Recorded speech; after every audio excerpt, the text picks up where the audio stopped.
My name is Ted Jones, class of 1966, and presently living, my wife and I are living in Dowling Park, Florida.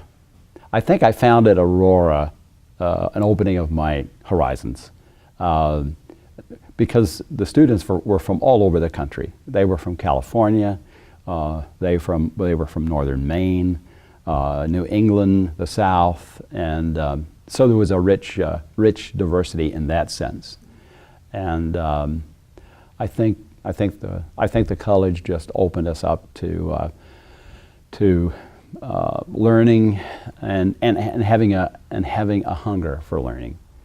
And the more we learned, the more we wanted to be a part of the world and a part of community. And the relationships here were very, very special. You know, the major social issue of that time was civil rights, and I had been exposed earlier to coming and working at Hope Community Church in Chicago, on Chicago's west side. I learned much those 2 weeks that I was there. I taught Vacation Bible School to a group of boys between the ages, I think, of 10 and 12, or maybe even 8 and 12. And one of them said to me one day toward the end of the week, "Do you know Martin Luther King?"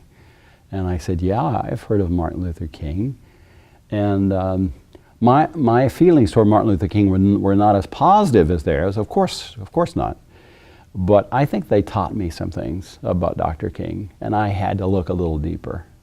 And I remember toward the end of my time here at Aurora, Mose Krause, Ron Thomas, and Charles Miley took a group of students to Orchestra Hall, and we heard King, and I was totally impressed, and I was convinced that he was the man of our hour, and came to realize that even more.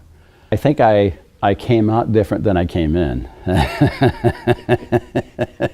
As the old Negro spiritual said, I looked at my aunts and they looked new, and I looked at my feet and they did too. It was transforming. And you talk about transformative learning. I know that took place in my life. I think that's why I offered myself to be a short-term missioner for the AC Church between 67 and 69. You know, coming back for homecoming weekend, it's the memories.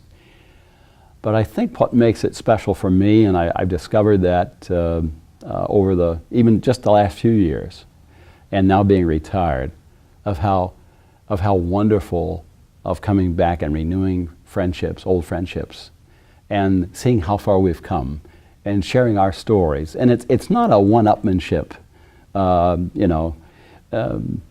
I think most of my friends are quite humble about their lot in life. Many have gone on to be extremely successful, and it's a result, I think, of their good education here. So it's those deep and abiding friendships that I think make Aurora special, because it is a people place. It's not just an academic place, but it's a people place.